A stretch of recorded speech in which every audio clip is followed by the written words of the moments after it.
नमस्कार, मैं हूं पद्मजा जोशी। आप देख रहे हैं आज की अड़ी। बहराइच हिंसा के चौथे दिन अब तक की सबसे बड़ी कार्रवाई हुई है। थोड़ी देर पहले ही पुलिस ने 2 आरोपियों का एनकाउंटर किया। एक आरोपी तालिब और दूसरा आरोपी सरफराज। इन दोनों के ही पैर में गोली लगी है। पुलिस के मुताबिक नानपाड़ा क्षेत्र में रामगोपाल मिश्रा की हत्या में इस्तेमाल हथियार की बरामदगी के लिए पुलिस टीम दोनों ही आरोपियों को लेकर गई थी, लेकिन वहां रखी लोडेड गन से आरोपियों ने पुलिस पर फायरिंग कर दी और नेपाल की सीमा की ओर भागने की उन्होंने कोशिश की। जवाबी फायरिंग में पुलिस ने दोनों को ही पैर में गोली मारी है। डॉक्टर ने फिलहाल उन्हें खतरे से बाहर बताया है। फिलहाल दोनों की हालत स्थिर बताई जा रही है। इन 2 आरोपियों समेत कुल 5 आरोपियों को अब तक उत्तर प्रदेश पुलिस ने इस मामले में गिरफ्तार किया है और इन सब पर एनएसए यानी कि रासुका लगाने की बात कही है। 2 व्यक्ति आए थे हमारे यहाँ, जो 2 लोग,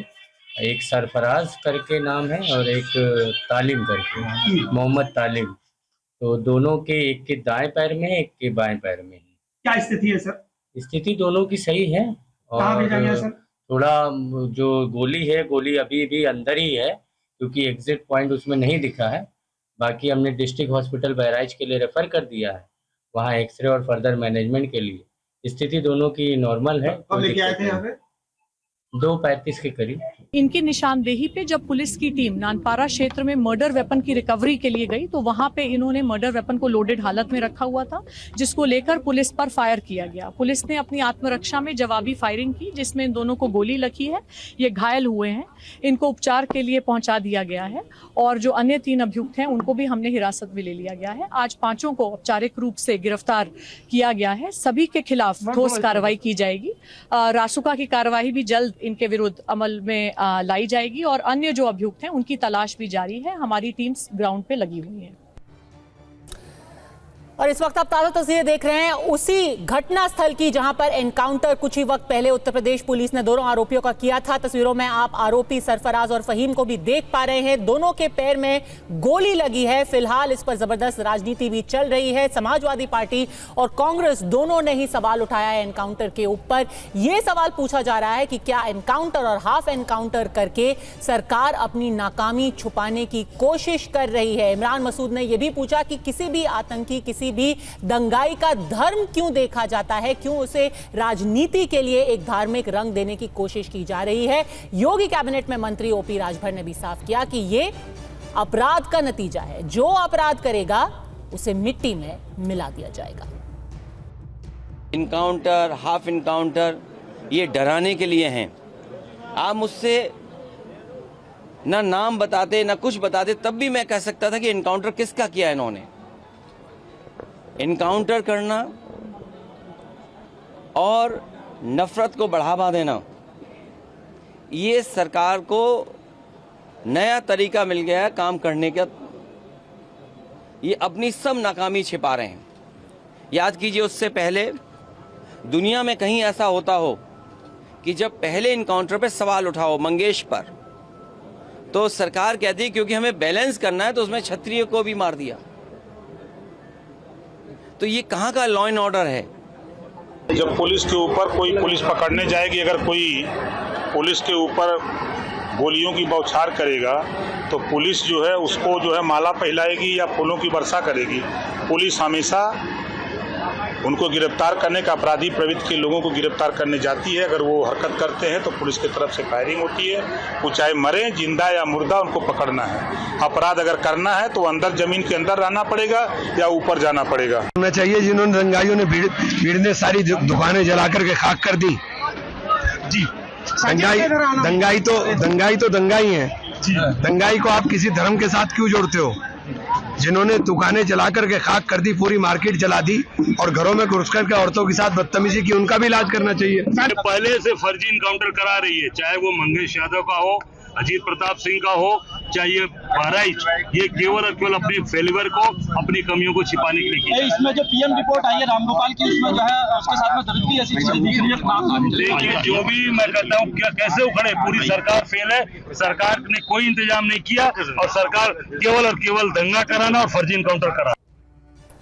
लेकिन बहराइच में मृतक रामगोपाल मिश्रा का अब एक वीडियो सामने आया है। आपको याद होगा कि पहले दिन एक वीडियो दिखा था जिसमें रामगोपाल छत पर चढ़ करके वहां से हरा झंडा हटा करके एक भगवा ध्वज फहरा रहा है। लेकिन अब इस ताजे वीडियो में साफ दिखाई दे रहा है कि कैसे जब वो 4-5 कदम ही आगे बढ़ा, अचानक कोई बैक टू बैक गोलियां चलाता है। कम से कम 3 गोलियों की आवाज सुनाई देती है और तीसरी गोली चलने के बाद छत पे खड़ा हुआ रामगोपाल मिश्रा वहीं पर ढेर हो जाता है और तभी वीडियो रिकॉर्ड कर रहा शख्स चिल्लाता है कि देखो वो मर गया। ये है वो वीडियो जो कई दिनों तक सामने नहीं आया था। इंटरनेट सेवाएं भी उस इलाके में बंद कर दी गई थी, पर इस वीडियो में पहली बार साफ होता है कि किस तरीके से रामगोपाल मिश्रा को उस वक्त गोली लगी जब वो अब्दुल फहीम की छत पर खड़ा था।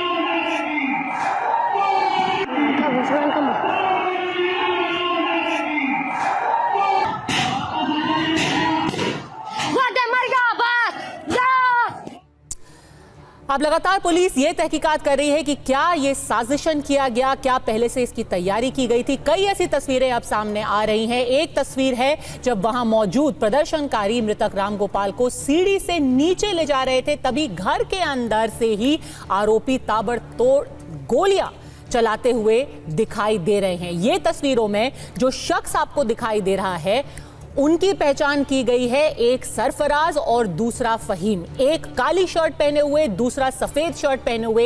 एक के हाथ में राइफल दिखाई दे रही है। जो शख्स सफेद शर्ट पहना हुआ है उसकी पहचान फहीम के नाम से बताई जा रही है और उसके हाथ में एक राइफल दिखाई दे रही है। वहीं दूसरी तरफ काली शर्ट पहना हुआ शख्स पत्थर फेंकते हुए दिखाई दे रहा है। एक और तस्वीर आपको हम दिखाते हैं। ये घटना के तुरंत पहले की है, जब दुर्गा प्रतिमा विसर्जन का जुलूस सड़क से निकल रहा था, तभी घर की छत पर मुख्य आरोपी अब्दुल हमीद और उनके बेटे सरफराज समेत 5 लोग छत पर खड़े हुए थे। इन सभी को एफआईआर में नामजद आरोपी के नाम से इनको दर्ज कराया गया, इनका नाम एफआईआर में दर्ज कराया गया है। लेकिन अब इस मामले में क्या बांटने की राजनीति शुरू हो गई है? बहराइच के नाम पर क्या भड़काया जा रहा है? गाजीपुर से समाजवादी पार्टी के सांसद अफजाल अंसारी ने बहराइच मामले को सीएम योगी के बटेंगे तो कटेंगे नारे से जोड़ा और कहा कि ये नारा नहीं, ये एक मंत्र दिया गया है, एक कोड वर्ड दिया गया है अराजक तत्वों को।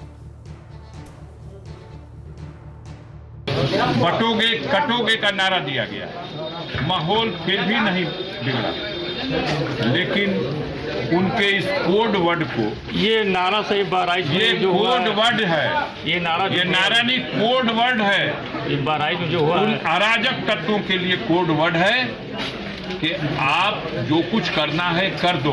मुसलमानों को अनाप शनाप कहा जा रहा है। घर पे चढ़ के हरा झंडा उतार के मुसलमानों का और भगवा झंडा लहराया जा रहा है, तो फिर फूल तो बरसेंगे नहीं। जो हुआ तो यही होना था। न्यूटन्स लॉ ऑफ मोशन है, for every action there is equal and opposite reaction. ये कुदरत का कानून है। आप घरों में भी घुस जाओगे, डीजे पे गालियां भी बकोगे, धर्म को भी गालियां बकोगे, हमारे लोगों को भी गालियां बकोगे, एक समुदाय मुसलमान समुदाय को गाली बकोगे और फिर ये भी कहोगे कि मुसलमान रिएक्ट ना करें।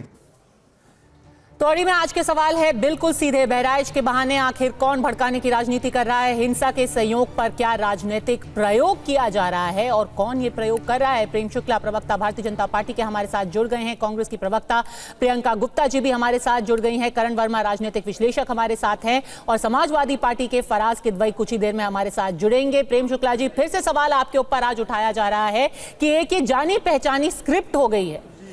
पहले कोई हिंसा, उसके बाद एनकाउंटर।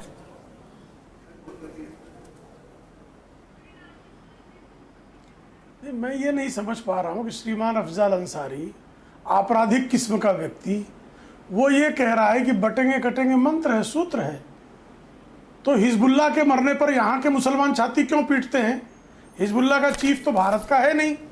इनकी कौम मिल्लत है कि फिलिस्तीन में अगर कोई मारा जाए तो भी यहाँ छाती पीटी जाए, और अगर कोई बहराइच में किसी की हत्या आपराधिक किस्म के आतंकवादी कर दें तो किसी ने उस पर जो है उफ भी नहीं करना चाहिए, क्योंकि अगर हिंदू एक हो जाएगा तो अफजल अंसारी की छाती में जो है धड़कनें बढ़ जाएंगी, उससे जो है अखिलेश यादव बहुत पीड़ित हो जाएंगे, राहुल गांधी जो है वो सियापा करने लगेंगे। बड़ा विचित्र मामला है। अरे भाई, अगर किसी का झंडा, हरा झंडा, भगवा लगा दिया तो इस देश में कानून और संविधान है कि नहीं है? वो जाते उसकी शिकायत करते, पुलिस उस पर कार्रवाई करती। आप अगर किसी ने भगवा झंडा लगा दिया तो गोली मार देंगे, और गोली मारने वालों के समर्थन में तमाम आतंकवादियों के समर्थक कौम के नाम पर खड़े हो जाएंगे। गजब है भाई ये तो। पर एनकाउंटर क्यों? जो है असदुद्दीन ओवैसी कहते हैं, कांग्रेस समाजवादी पार्टी कह रही है आप नाकामी छुपा रहे हैं एनकाउंटर करके। फिर असद नहीं, उस पर भी आता हूं मैं। असदुद्दीन ओवैसी कहते हैं कि मोदी जी और योगी जी चले जाएंगे तो आप लोग कहां जाओगे? तो हिंदू जाके असदुद्दीन ओवैसी की हत्या कर दें, ये चलेगा? ये कानून है, ये नियम है। तो 15 करोड़ हमको 15 मिनट का समय दे दो, हम सारे हिंदुओं को साफ कर देंगे। तो अकबरुद्दीन ओवैसी की हत्या कर दी जानी चाहिए, ये कहना चाह रहे हैं लोग कि हिंदू भड़क जाए तत्काल उस पर। और एनकाउंटर कृपा करके पद्मजा जी समझ ले, अखिलेश यादव तो श्री राम लला के मंदिर पर हमला करने वाले आतंकवादियों का मजहब पूछकर उनको रिहा कर देते हैं, और बाद में हाईकोर्ट उनको मृत्यु दंड देता है। तो अखिलेश यादव कितनी विकृत सांप्रदायिक राजनीति करता है। और हर एनकाउंटर का स्टैंडर्ड ऑपरेशन प्रोसीजर होता है। अब वहां मान लीजिए, आप कल्पना कीजिए कि पुलिस उनको लेकर गई और वो गोली चलाते हुए नेपाल भाग जाते, तो पुलिस वाले मारे जाते और सस्पेंड हो जाते। तो पुलिस वाले अगर मारे जाएं, तो मोहन चंद शर्मा मारे जाएं तो श्रीमती सोनिया गांधी प्रसन्न हो जाएंगी। लेकिन अगर कोई आतंकवादी मारा जाए तो सोनिया गांधी, अखिलेश यादव सब रोने लगेंगे। गजब है भाई, इस देश की पुलिस को अपराधी गोली मार के नेपाल भाग जाएं, ये मंशा है अखिलेश यादव की। ठीक है प्रियंका गुप्ता, ये कानूनी व्यवस्था होनी चाहिए। और इसमें तो कोई मरा नहीं है। सरफराज फहीम दोनों के पैर में गोली लगी है, एनकाउंटर हुआ है, पुलिस ने आधिकारिक तौर पर बयान दिया है, उन्होंने पहले फायर की, जवाबी फायरिंग में पैर में गोली लगी है। पूरा केस चलेगा और पांचों जो लोग आज अरेस्ट हुए हैं, पांचों के पांचों नामजद आरोपी है। तो कानून काम कर रहा है अपना। पद्मजा जी, मैं तो सिर्फ यही कहूंगी कि देखिए, कहीं तनाव है, इसका मतलब तो कहीं चुनाव है। और हकीकत ये है कि किसकी पीठ थपथपाएं, यहाँ बैठ कर ये हिंदू का माला पड़ रहे हैं। और जिस व्यक्ति की डेथ हुई उसका नाम राम गोपाल मिश्रा था, वो हिंदू था जो मारा गया। और किसकी पीठ थपथपाए? एसपी की थपथपाए, डीएसपी की थपथपाए, एडीजी लॉ ऑर्डर की थपथपाए, किसकी पीठ थपथपाए? ये बताइए जरा। अगर ये दंगा कंट्रोल कर लिया जाता तो हो सकता है हम और आप बैठकर यहाँ तारीफ कर रहे होते आपकी। पर हकीकत ये है कि आपके निकम्मेपन की वजह से ये दंगा भड़का, हिंदू भी गया और मुसलमान तो फिर मारा ही जाएगा। वो तो सीधी सी बात। मैं सिर्फ इतना पूछना चाहती हूँ कि ये प्रेम शुक्ला जी बताए अब तक कितने आतंकवादियों को मारा, ये बताइए जो पुलवामा में हुआ। नहीं, पर जो आज एनकाउंटर हुआ है, एक में पुलवामा ने, अभी हम यहीं बहराइच में रहते हैं, जो एनकाउंटर आज हुआ है, आपको लगता है कि कानून अपना काम कर रहा है? नामजद आरोपी था, भाग रहा था, फायरिंग की, तो उसके ऊपर गोली चलनी चाहिए नहीं चलनी चाहिए? इसलिए पूछ रही हूँ क्योंकि आपके जो प्रदेश अध्यक्ष हैं अजय राय, उन्होंने कह दिया कि नकली एनकाउंटर है। अरे भाई, ये बताइए कि पिछले 10 साल में कितने आतंकवादियों को मारा है प्रेम शुक्ला? यहाँ बता के जाएंगे, और इससे पहले जाएंगे नहीं उठ के यहाँ से। बोल के जा रही हूँ मैं आज, कितने आतंकवादियों को मारा है आपने? तो यहाँ आंसू मान की बात कर रहे हैं। हमने तो फांसियों पे चढ़ाया आतंकवादियों को, और आप सब हंसिए मत। प्रियंका जी, अब आतंकवादियों पे कहां पहुंच गए? अगर हम अभी दंगे की बात कर रहे हैं, इस दंगे के जो आरोपी थे राम गोपाल मिश्रा का जो वीडियो सामने आया है, उसके ऊपर गोली चल रही है। उन पर जिसने गोली चलाई है उनको कानून का सामना करना चाहिए नहीं करना चाहिए? आप आतंकवादियों पे क्यों पहुंच गई प्रियंका जी? सवाल बहराइच पे है। डंडा उठाने के लिए किसके बच्चे लाते हैं ये लोग? प्रियंका जी, राजनीति कर रहे हैं, अपनी राजनीतिक रोटियां सेक रहे हैं, फिर दंगइयों को छोड़ते घूमते। क्या बकबक किए जा रही है, मेरे समझ में नहीं आ रहा है। क्या बकबक है? ये बताइए, आप जज हैं, क्या बकबक? किसने आपको अधिकार दिया? प्रियंका जी, में जाना चाहिए था, कोर्ट से उनको मुक्ति मिलनी चाहिए थी। पर प्रेम शुक्ला जैसे लोग और इनकी पार्टी सिर्फ और सिर्फ लोगों को बांटने में विश्वास रखती है, बांटकर राजनीति करने में विश्वास रखती है। और आप ये बताइए, किस लिए इनको बुलाया आपने? नहीं अरे भाई, इसलिए बुलाया कि आपकी पोल पट्टी खोल सके। नहीं ठीक है ना, और मानसिक पट्टी खूब- स्थिति। नहीं प्रियंका जी, आपका तर्क मैं समझी नहीं। एक सेकंड प्रेम शुक्ला जी, समझ लेते हैं प्रियंका जी क्या कह रही है, उनको किस बात से आपत्ति है। आप कह रही हैं कि ये जो लोग भागने की कोशिश कर रहे थे, इनको कोर्ट के सामने ले जाते, बलस्पत इसके कि उनके ऊपर गोली चलाई जाए, उनको पहले कोर्ट ले जाते जब गोली चल रही अरे है। भाई ये बताइए, मैं तो ये कह रही हूँ कि ये इंसिडेंट हुआ ही क्यों, इसकी जिम्मेदारी किसकी है? प्रेम शुक्ला जी की है कि नहीं है? आप ये पूछेंगे इनसे कि नहीं पूछेंगे? और पद्मजा जी, अगर आप नहीं पूछेंगे तो मैं पूछ लेती हूँ, ये बता दीजिए कि पूरी तांडव होने के बाद आपको याद आया, तब आपके एडीजी लॉ ऑर्डर पहुंचते हैं राइफल लहराते हुए, उससे पहले नहीं पहुंच पाए? संडे के दिन ये आपने सही सवाल पूछा। प्रोफेसर धर्मेंद्र यादव, अफजाल अंसारी आपके सांसद हैं, वो कह रहे हैं कि ये बटोगे तो कटोगे एक मंत्र था, और उसको अब हम देख रहे हैं बहराइच में। बहराइच में जिस आदमी की जान गई वो तो राम गोपाल मिश्रा है, तो ये कैसा कनेक्शन किया जा रहा है? ये किस तरीके की राजनीति और किस तरीके की एक धर्म को जोड़ के राजनीति की जा रही है?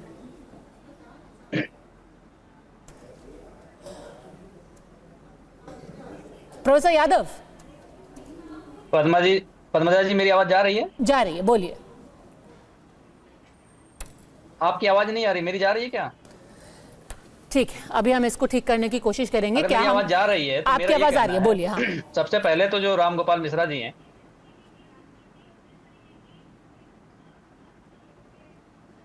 आवाज नहीं आ रही मैडम।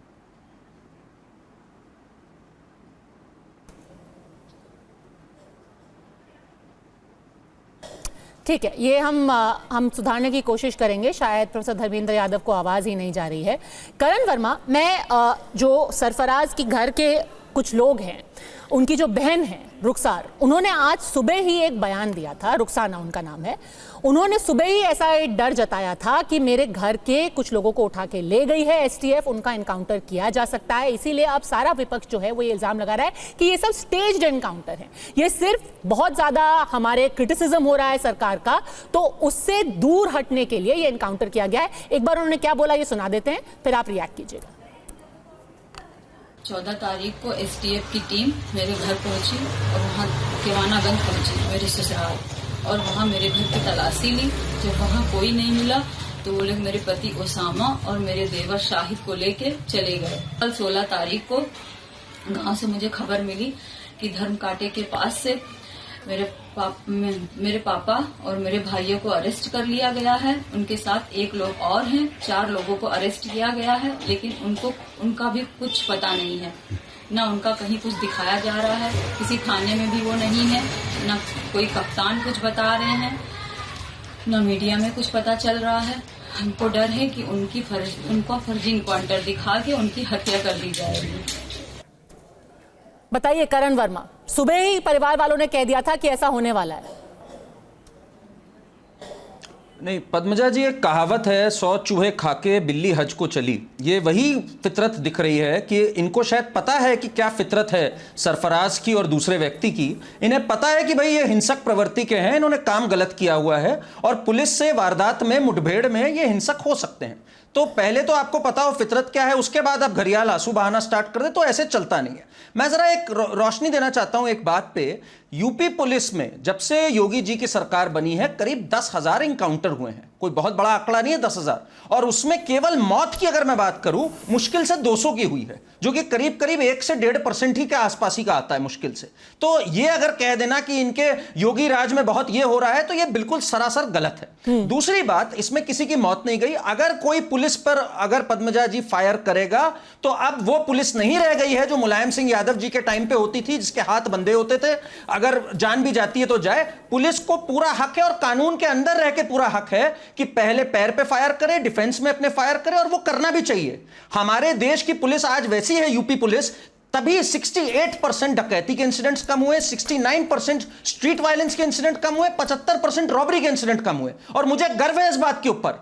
लॉ एंड ऑर्डर सर्वोच्च होना चाहिए उत्तर प्रदेश का, और उत्तर प्रदेश ने इस मामले में काफी चीजें करी है। जो एक टैग लग गया था यूपी पे कि गुंडा राज का है, वो अगर हट रहा है और इसके लिए कुछ कड़े कदम उठाने पड़ते हैं तो वो उठेंगे कड़े कदम। बाकी विपक्ष तो हमारा ऐसा है, जैसे कि अभी प्रेम शुक्ला जी ने कहा कि मोहन चंद शर्मा के लिए कोई किसी ने घरियाल आंसू नहीं बहाए, बटला हाउस इनकाउंटर वगैरह वालों के लिए जरूर करवाए। तो ये जब तक ये वाली राजनीति चलती जाएगी तुष्टीकरण की, तब तक हम सही निर्णय पर नहीं पहुंचेंगे। इनमें से एक व्यक्ति ने राम गोपाल मिश्रा के लिए संवेदना तक नहीं व्यक्त करी है, चाहे वो कांग्रेस पार्टी हो या हमास के लिए संवेदना व्यक्त कर सकते हैं, राम गोपाल मिश्रा के लिए नहीं इनमें से किसी ने संवेदना व्यक्त करी। तो ये इनका दिखाता है कि हर चीज को मजहब और राजनीति के चश्मे से दिखते हैं। संवेदना किसके लिए है, साथ किसका देंगे प्रोफेसर यादव?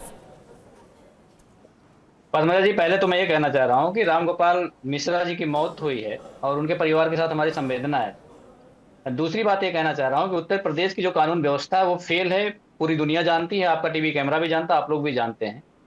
ये मुझे बता दीजिए कि जो 22 वर्ष का रामगोपाल मिश्रा है, उसके मन में ऐसा जहर कहां से आता है कि किसी के घर पे चढ़ करके उसके झंडे को उतार करके, छज्जे को गिरा करके किसी दूसरे झंडे को लगाया जाए। ये अगर घटना के तह में आप जाएंगी तो इस तरह के जहर कौन लोग बो रहे हैं? भारतीय जनता पार्टी प्लान तरीके से जब जब चुनाव आते हैं, उनको पता है कि उन्होंने समाज में कुछ नहीं काम किया, ना युवाओं के लिए काम किया, ना नौजवानों के लिए काम किया, ना किसानों के लिए काम किया, ना पहलवानों के लिए काम किया, किसी के लिए काम नहीं किया है।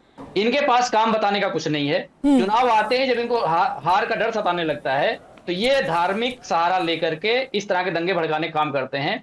अगर इसकी सही से जांच हो तो आप देखोगे कि इसके पीछे भारतीय जनता पार्टी के नेताओं का हाथ बहराइच में मिलेगा, इसमें कोई दो राय नहीं है। प्रोफेसर यादव, आप रामगोपाल मिश्रा के मन के जहर की बात कर रहे हैं, पर मैं आपको सरफराज और फहीम की दो तस्वीरें दिखाना चाहती हूं।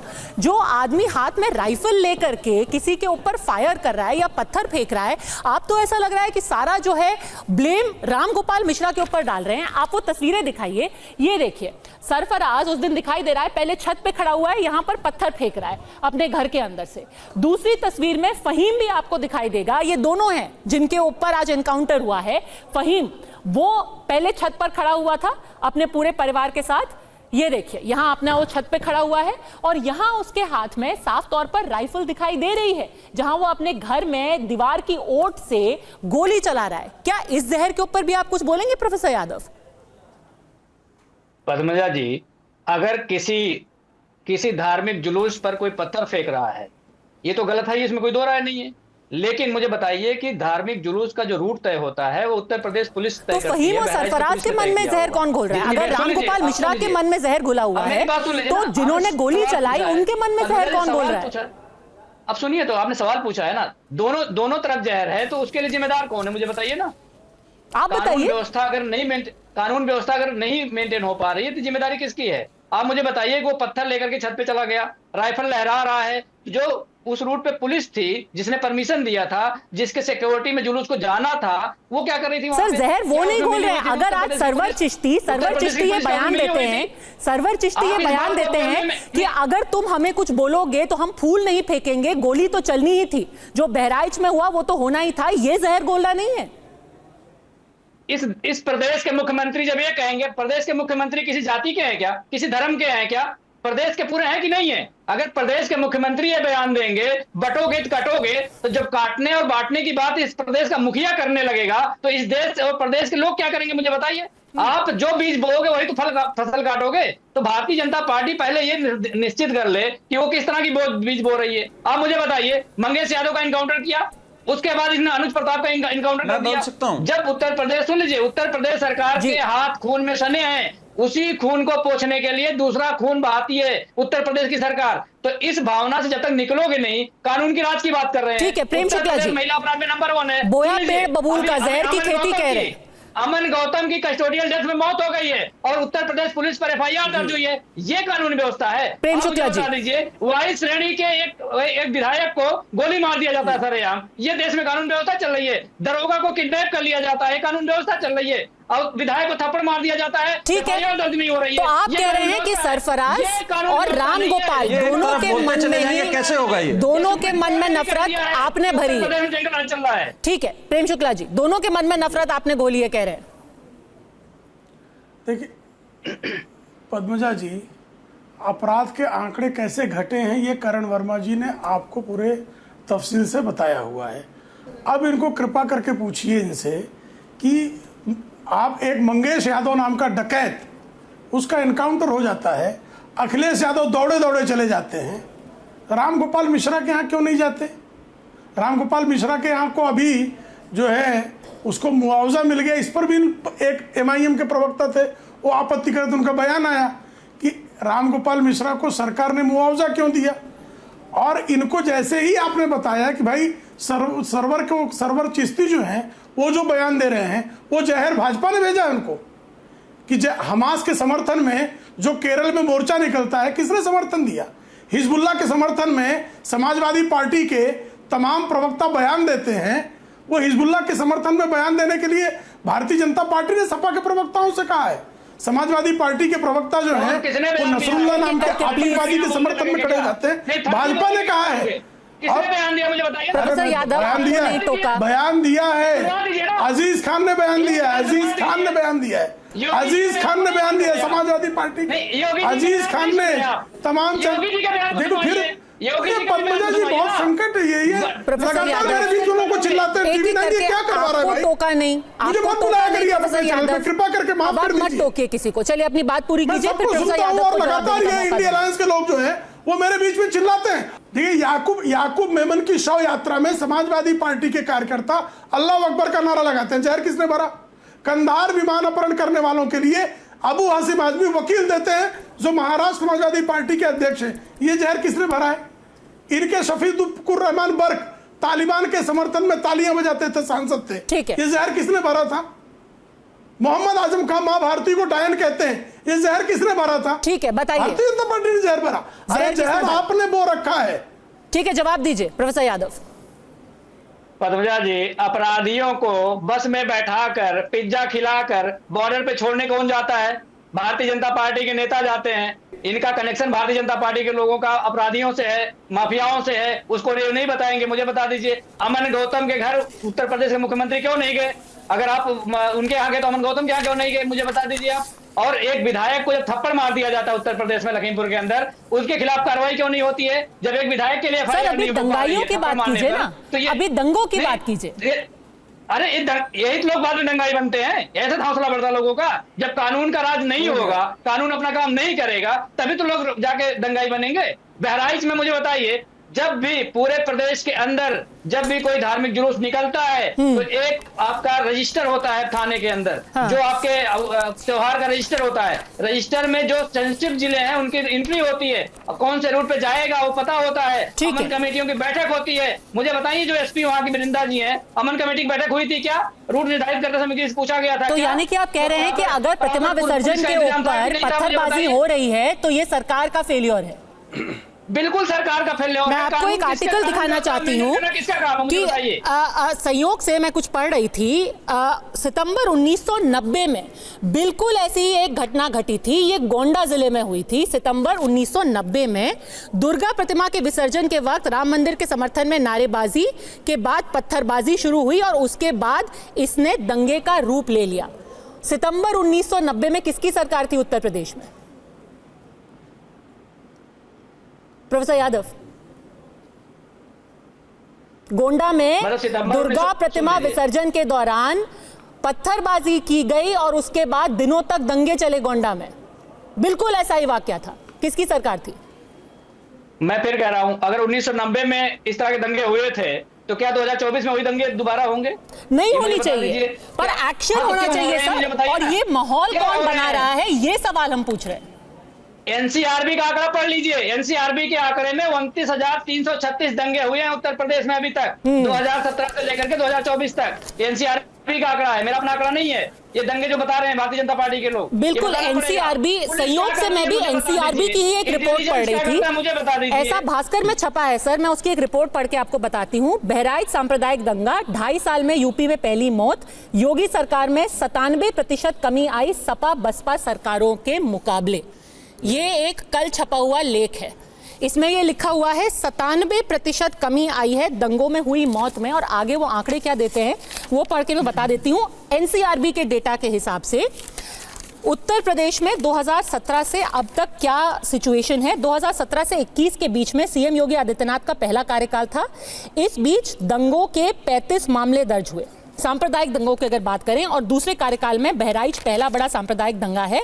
अगर हम उसके पहले की बात करें तो पिछले 10 साल में सांप्रदायिक दंगों के 6,800 मामले सामने आए हैं, जिसमें सबसे ज्यादा 823 मामले 2013 में थे। प्रोफेसर यादव, 2013 में उत्तर प्रदेश में सबसे ज्यादा, ये मैं लेख से ही पढ़ के बता रही हूँ, आप गूगल भी कर सकते हैं। आप गूगल कर लीजिए टोटल रिवॉर्ड्स फ्रॉम 2014 टू 2024, फिर आपको पता चलेगा कि 29,336 रिवॉर्ड्स हुए हैं पूरे देश के अंदर। एनसीआरबी का आंकड़ा कहता है।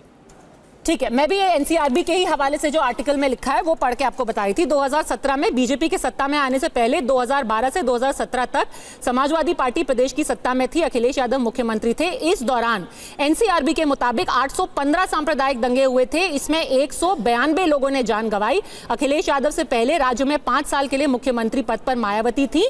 2007 से 2012 के बीच में 616 घटनाएं दर्ज हुई, इसमें 121 लोगों की मौत हुई। ये सब एनसीआरबी के हवाले से इस लेख में छपा हुआ है। पर आज का जो माहौल है, करण वर्मा, आज के लिए जिम्मेदार कौन है और क्या इसको अब हवा दी जा रही है जानबूझकर? क्योंकि हर कोई यही कह रहा है कि चुनाव है इसलिए तनाव है।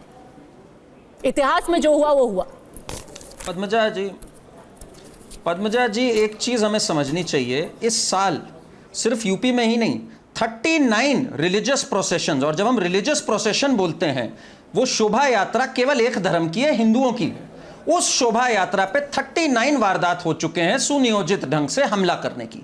कोई पत्थर रखता है अपने घर के अंदर, जब ड्रोन से चेकिंग होती है तो अब ये पत्थर भी छुपाने लग गए हैं चीजों के नीचे, ताकि ड्रोन्स में भी पता न लग पाए। ये कौन सी मानसिकता है जो हिंदू की एक शोभा यात्रा तक नहीं निकलने दे सकते हैं? अभी जो समाजवादी पार्टी के प्रवक्ता हैं वो कहते हैं थोड़ा सा इलाका भी देखना चाहिए था, थोड़ा सा रास्ता भी देखना चाहिए था। क्या ये रास्ते, ये वही ममता बनर्जी वाली बात है कि ये हिंदू एरिया है, ये मुस्लिम एरिया है? क्या ये इलाकों में और इसमें बांटना चाहते हैं? और जब कोई व्यक्ति बोलता है बटेंगे तो कटेंगे, जब कोई व्यक्ति एकता की बात करता है तो इसमें इनको नजर आता है कि कम्युनल हो रहा है, वहां पे इनको लगता है सद्भाव बिगड़ रहा है। जब कोई इनका व्यक्ति अफजल अंसारी ये कह दे कि भाई ये करोगे तो रिएक्शन है, तो इस तरह से तो एक्शन रिएक्शन पे अगर हम जाने लग गए तो हम लोग कहें गोधरा दंगे जो हुए थे वो भी साबरमती जलने से हुए थे। ये एक्शन रिएक्शन की थ्योरी क्या चल सकती है इस देश के अंदर, जो अफजल अंसारी ने दोहराई यहां पर? और पद्मजा जी, एनकाउंटर की एक बात बता दूं मैं आपको, 10,000 एनकाउंटर जो हुए हैं सब में रूल ये है मजिस्टेरियल इंक्वायरी होती है और 48 घंटे में एनएचआरसी के ऊपर रिपोर्ट जाती है। एक भी एनकाउंटर योगी आदित्यनाथ के दौरान में 10,000 में से 10,000 एक भी फ्लैग नहीं हुआ है एज इनअप्रोप्रिएट, एक भी नहीं। तो ये हवाबाजी करने से कुछ नहीं होता। ये अभी हमारे बोल रहे थे सपा के कि यूपी में कुछ काम नहीं हुआ, इकोनॉमी डबल हो गई। बोल रही है कि कल ही उठा लिया था एसटीएफ ने सबको, और सुबह उन्होंने आशंका जताई थी, पीएमओ को टैग करके बोला था एनकाउंटर होने वाला है, हो गया। जी जी जी जी। तो सरफराज की हरकतें ऐसी कि उनकी बहन को पता था कि क्या होने जा रहा है उसके साथ, उनको पूरी तरह पता था कि उसकी हरकतें ऐसी रही हैं। हाँ। जिस मानसिकता का वो रहा है, कल को वो पकड़ा जाएगा, अभी से ही बुनियाद बनाना स्टार्ट कर दो बेचारे की। इनकी यही तो विलाप की पूरी एक थ्योरी रही है। सोनिया गांधी और ये सब जैसे लोग इस पे विलाप करना शुरू कर देते हैं। उनके लिए नहीं करेंगे, जो हमारे ब्रेव पुलिस ऑफिसर मारे जाएंगे इस पे आ जाएंगे ये। प्रियंका गुप्ता, पूरे एनकाउंटर की जांच होनी चाहिए, पूरे मामले की जांच होनी चाहिए, और कुल मिलाकर के इस मामले में 4 एफआईआर किए गए हैं और सिर्फ यही 5 जो नामजद आरोपी है नहीं पकड़े गए हैं। आज आपके सांसद, आज आपके नेता जो है इमरान मसूद, उन्होंने कहा कि सिर्फ एक तरफा कार्रवाई हो रही है, पर उस तरफ के भी जिन लोगों ने दंगा किया सोमवार को, 52 ऐसे लोग पकड़े गए हैं। यही 52 लोग उत्तर प्रदेश पुलिस ने ही पकड़े हैं। देखिए पद्मजा, मेरी तो सबसे पहले तो मैं यही कहूंगी कि पुलिस अगर ये काम पहले कर लेती, जब पता था कि रूट ये है, यात्रा ये है, तो पत्थर ढूंढ लेती, कट्टे ढूंढ लेती, ये सब कुछ ढूंढ लेती, तो आज हम और आप बैठकर यहाँ पर ये खूनी हिंसा पर डिस्कशन नहीं कर रहे होते। हम और आप बैठकर किसी अच्छे विषय पर बात कर रहे होते। परंतु मैं आपको पद्मजा जी एक और चीज बताना चाहूंगी। आपने बताया कि इस स्थान में इतने जो है दंगे हुए। आप ये भी एक बार देखिएगा कि भारतीय जनता पार्टी के कार्यकाल में 85% जो मॉब लिंचिंग की घटनाएं हैं वो बढ़ी। और क्यों बढ़ी मैं आपको बताती हूँ। सुबोध, इंस्पेक्टर सुबोध सिंह की जो हत्यारा था, उसके साथ भारतीय जनता पार्टी ने क्या किया? उसको पद से नवाजा अपनी पार्टी में। और आप बताइए कि गुजरात में जिस पीड़िता को, जिसके साथ बलात्कार हुआ था दंगों में, उसके जो रेपिस्ट बाहर आए, वैसे रेपिस्ट बाहर आने के लिए भी भारतीय जनता पार्टी को ही आभार प्रकट करना चाहिए, क्योंकि ये इन्होंने उसकी सजा माफ की थी, उसको मिठाई खिलाई गई। और आप कहीं दूर मत जाइए, आप जाइए आईटी बीएचयू की छात्रा जिसके साथ लड़कों ने रेप किया, उसके घर में मिठाइयां और केक कटे। जवाब है कोई आपके पास इसका? प्रेम शुक्ला जी के पास नहीं होगा। वो तो कह देंगे कि आप महिला हैं और आप फलानी हैं और आप दिमागी हैं। लेकिन जवाब नहीं होगा। हकीकत ये है कि उत्तर प्रदेश में जिस तरह की स्थिति बनी है उसमें महिला अपराध लगातार बढ़ता चला जा रहा है। महिला अपराध नहीं मैडम, यहाँ दंगे की महिला अपराध पे हम अलग से चर्चा कर सकते हैं, यहाँ दंगाइयों की बात हो रही है और आपसे सवाल पूछा जा रहा है कि आप किसी अपराधी को कवर फायर क्यों दे रहे हैं? अगर उसका एनकाउंटर होता है और उसको मारा नहीं गया है, वो जिंदा है अभी, उसका ट्रायल चलेगा, उसको आप कवर फायर दे रहे हैं, कह रहे हैं कि ये फेक एनकाउंटर है। कौन सा कवर फायर में दे रही हूँ यहाँ पे? एनकाउंटर को फेक एनकाउंटर बताना क्या कवर फायर देना नहीं है अपराधी को? पद्मजा जी, मैं तो कह रही हूँ कि किसी का भी एनकाउंटर होता, मैं कोई जज करने वाली हूँ नहीं बैठी हूँ यहाँ, ना आप जज करने के लिए बैठी, ना प्रेम शुक्ला जज बने हुए हैं यहाँ पर। आपके प्रदेश अध्यक्ष ने बोला है कि फेक एनकाउंटर किया गया है, लगातार उत्तर प्रदेश पुलिस जो है फेक एनकाउंटर कर रही है। अजय राय जी ने बोला सवाल है, सवाल उठाए जाएंगे, सवाल उठाने में क्या दिक्कत है, लेकिन मैं इतना जरूर कहूंगी कि ये जो भी उत्तर प्रदेश में हो रहा है ये ठीक नहीं हो रहा। उत्तर प्रदेश की जनता ये इस तरह के खूनी खेल में कतई विश्वास नहीं करती और मुझे लगता है कि उपचुनाव में भारतीय जनता पार्टी को सबक सिखाएगी, जैसा 2024 के चुनाव में घुटनों पे लाके दिखाया था इंडिया गठबंधन ने, इस बार फिर घुटनों पे लाके दिखाएगी, क्योंकि लोगों को चाहिए रोजगार, लोगों को चाहिए उनका सिलेंडर 500 रुपए में, लोगों को सस्ती सब्जी, सस्ता जो है तेल चाहिए, इसलिए लोगों को ये हिंसा नहीं चाहिए भाई साहब, नौकरियां चाहिए लोगों को एमएसपी चाहिए, लोगों को सुरक्षा चाहिए। अगर किसी यात्रा पे पथराव हो ही जाता है तो उसका जवाब अब ये नहीं कह सकते ना कि हम इसका जवाब नहीं देंगे क्योंकि हम नौकरियों की बात करेंगे। अगर कोई पथराव करता है, अगर गोली चलाता है तो पुलिस को क्या करना चाहिए? प्रियंका जी, क्या आपको लगता है ऐसे लोगों के खिलाफ कार्रवाई करना सही है या नहीं? सीधा सा सवाल है। अरे भाई पद्मजा जी, कार्रवाई आप जब चिड़िया चुग गई खेत, अब आप बैठ के अपनी पीठ थपथपा रहे हो, क्या मतलब निकलता है इस बात से? जब आपको कार्रवाई करनी चाहिए थी तब आप निकम्मे बने हुए थे, आपके एसपी निकम्मे थे, आपके डीएम निकम्मे थे, सब लोग निकम्मे थे। ये घटना इतनी बड़ी अंजाम हो जाती है, जो सैकड़ों घर फूंक दिए जाते हैं, एक व्यक्ति जिसका नाम गोपाल मिश्रा है उसकी मृत्यु हो जाती है, उसके बाद आज हम और आप बैठकर इनकी पीठ थपथपा दें कि इन्होंने बड़ा अच्छा काम कर दिया, 2 एनकाउंटर कर दिए। और एनकाउंटर होने से पहले भी प्रेम शुक्ला जी, आपको एक ट्वीट दिखाना चाहती हूँ। आपके जो यहाँ विधायक हैं उत्तर प्रदेश में, शलभ मणि जी, उन्होंने लगातार जो है बड़े सारे धड़ाधड़ ट्वीट किए, उसको लेकर के कई सवाल उठाए जा रहे हैं कि उन्होंने, कई पत्रकार हैं उनके धर्म के ऊपर टिप्पणी की, उन्होंने कहा कि हम कड़ा सबक सिखाएंगे। इसीलिए फिर आपसे कहा जा रहा है कि जैसे ही कोई घटना हुई उस पर आपने राजनीति शुरू कर दी और उसको धर्म के चश्मे से देखना शुरू कर दिया। जो पत्थर मार रहे थे शोभा यात्रा पर, उनका धर्म जो है नहीं देखा जाना, बिना धर्म के थे वो, उनका कोई मजहब नहीं था। जिसने गोली चलाई, रामगोपाल मिश्रा की हत्या कर दी, उसका कोई मजहब नहीं था। उसका नाम लिखा जाएगा एफआईआर में तो मजहब का कॉलम जो है काट दिया जाएगा, क्योंकि मजहब विशेष का व्यक्ति था। ऐसा है, ऐसा नहीं। अभी ये बता रही है मॉब लिंचिंग जो है वो भाजपा के कार्यकाल में हुआ, 10,000 लोगों की मॉब लिंचिंग करके हत्या मराठियों की 1948 में हो गई। इसी तरह से सबसे बड़ी मॉब लिंचिंग, सिखों की मॉब लिंचिंग जो है इंदिरा गांधी की हत्या के बाद कांग्रेसियों ने हजारों सिखों के गले में टायर डालकर उनकी बहन बेटियों के साथ बलात्कार करने का काम श्रीमती इंदिरा गांधी की हत्या के बाद हुई। और प्रधानमंत्री ने अत्यंत बेशर्मी से, श्रीमान राजीव गांधी ने कहा कि अगर बड़ा पेड़ गिरता है तो धरती हिलती है, बलात्कार की बात कर रही है।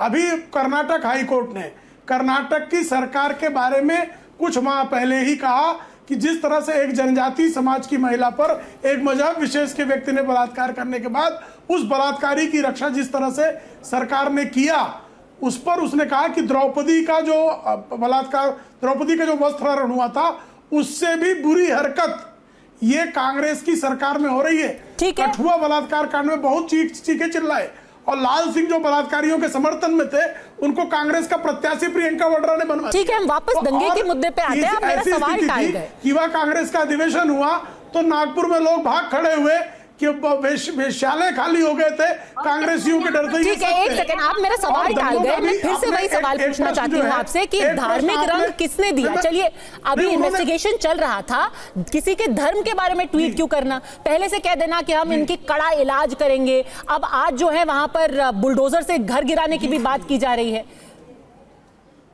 प्रेम शुक्ला जी, नहीं, अच्छा मान लीजिए मुसलमान जब पत्थर मारे हिंदुओं पर तो उसका धर्म नहीं बताना चाहिए। अगर किसी मुसलमान की लिंचिंग हो जाए, पत्थरबाजों की नहीं, यहाँ पे जो पत्रकार थे वहां पर उनके धर्म बता रहे थे, उसको लेके नाराजगी है कि आपने भी तो फिर हिंदू मुस्लिम कर दिया वहां पे।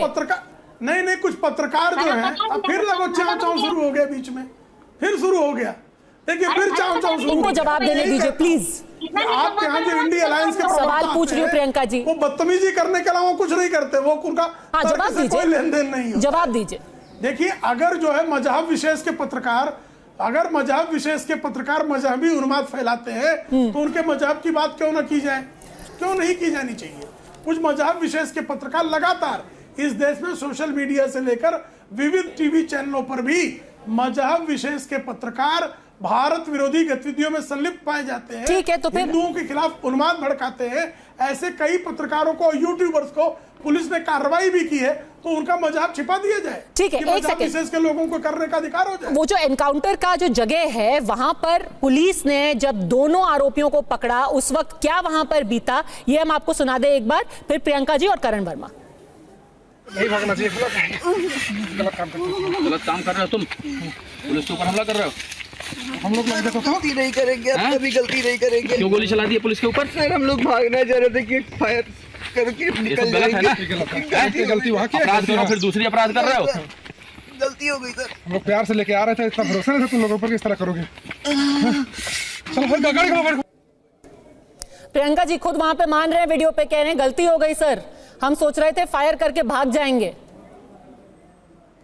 अरे भाई प्रेम शुक्ला जी यहाँ धर्म बता तो रहे हैं, धर्म बता के उनको छुट्टी मिल जाएगी, वो तो बटोर लेंगे बाबाई जी, उन्होंने धर्म बता दिया, उनका काम हो गया। बाकी कोई काम नहीं है प्रेम शुक्ला जी का, और बाकी कोई काम नहीं है भारतीय जनता पार्टी का, सिर्फ धर्म बताओ और मुक्ति पाओ। पर प्रियंका जी यहाँ पे सुनिए ना, क्या खुद सरफराज और फहीम बोल रहे हैं कि गलती हो गई सर, आप प्रेम से ले जा रहे थे हमें लगा फायर करके हम भाग जाएंगे। नहीं गलती होने दी, इसलिए गलती हो गई। प्रेम शुक्ला जी ने गलती होने का मौका दिया, हकीकत ये प्रेम शुक्ला जी को उससे फायदा है। प्रेम शुक्ला जी जब इस तरह से धर्म बताएंगे तो उनको फायदा मिलेगा, और इस फायदे से वो अपनी वोट बटोरेंगे, सीधी बात है। लेकिन अब जनता समझ चुकी है, मूर्ख नहीं है जनता। ठीक है, उसको ये समझ में आता है कि प्रेम शुक्ला जी यहाँ धर्म बताकर उसकी आड़ में छुप नहीं सकते, इसीलिए अयोध्या में हारे और मिल्कीपुर में चुनाव नहीं करा पा रहे हैं। ठीक है करण वर्मा, धर्म की आड़ में कोई छुप नहीं पाएगा। वैसे एक छोटा सा और चीज बहुत दिलचस्प मुझे पढ़ने में आई थी इसी लेख में, मुझे पता नहीं था क्योंकि ये 1980 की बात है।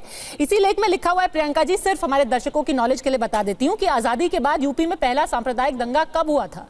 वो हुआ था मुरादाबाद में मुस्लिम और अनुसूचित जाति के लोगों के बीच 13 अगस्त 1980 के दिन ईद के दौरान यहां पर दंगे हुए थे और कई दिनों तक चलते रहे। आग मुरादाबाद से निकलकर अलीगढ़, बरेली, इलाहाबाद यानी कि प्रयागराज तक फैल गई थी और उस वक्त मुख्यमंत्री थे उत्तर प्रदेश के आपके पार्टी के वीपी सिंह। करण वर्मा, देखिए दंगा किसी भी समस्या, पद्मजा जी मैं बोल सकता हूँ प्लीज? एक सेकंड करण वर्मा, मैं बोल सकता हूँ? हाँ करण वर्मा, प्रोफेसर यादव जी देखिए, प्रोफेसर यादव बहुत वक्त से वेट कर रहे हैं। प्रियंका जी उनको भी बोलने का मौका दीजिए। करण वर्मा, प्रोफेसर यादव, सच्चाई, एक सेकंड मैं बोल सकता हूँ। पद्मजा जी, एक हमें आज सच बोलना होगा कि अगर राम गोपाल मिश्रा जी का नाम रहमान इकबाल होता तो उनके साथ ये ना होता जो उनके साथ हुआ है।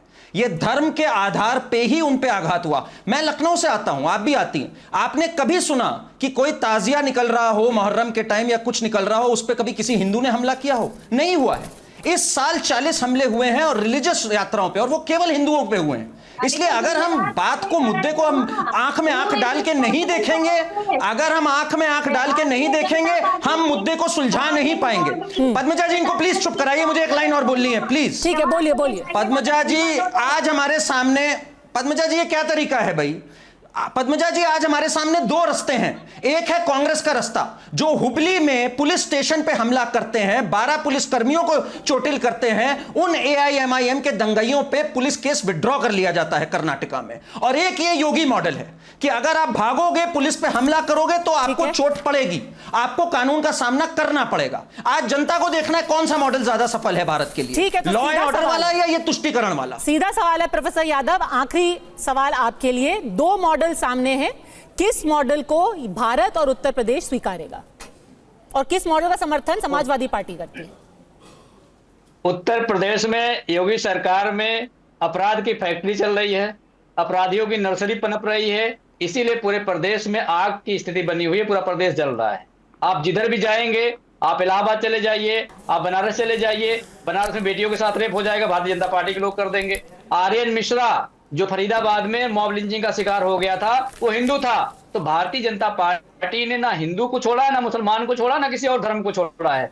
भारतीय जनता पार्टी को अपनी सत्ता के लालच में किसी की जान भी लेने के लिए भारतीय जनता पार्टी पीछे नहीं हट रही है। ठीक है। बहराइच को समय रहते अगर चाहते भारतीय जनता पार्टी के लोग तो बहराइच का दंगा ये नहीं भड़कता, लेकिन भारतीय जनता पार्टी को चुनावी फायदा लेना है, राजनीतिक रोटी सेकनी है। लोगों की जान जाए तो जाए, लोगों का घर जले तो जले, लोगों का परिवार उजड़े तो उजड़े। आर्यन मिश्रा से पूछिए कि 22 साल की उम्र में 4 महीने पहले शादी हुई थी, उनके मन में इतना जहर कहां से आ गया कि किसी के घर पे चढ़ करके हम झंडा लगाएंगे, दूसरा झंडा लगाएंगे। ये जहर भारतीय जनता पार्टी के लोग प्लान तरीके से ट्रेनिंग चला करके लोगों के बीच में डाल रहे हैं और देश के बीच में खाई पैदा कर रहे हैं। इससे देश का विकास नहीं होगा। ठीक है, ये मॉडल लोगों के सामने है, तथ्य लोगों के सामने है, इतिहास और वर्तमान सभी लोगों के सामने है। वही फैसला करेंगे कि कौन सा मॉडल उन्हें बेहतर लगता है। आप सबका हमारे साथ अड़ी में जुड़ने के लिए बहुत बहुत धन्यवाद।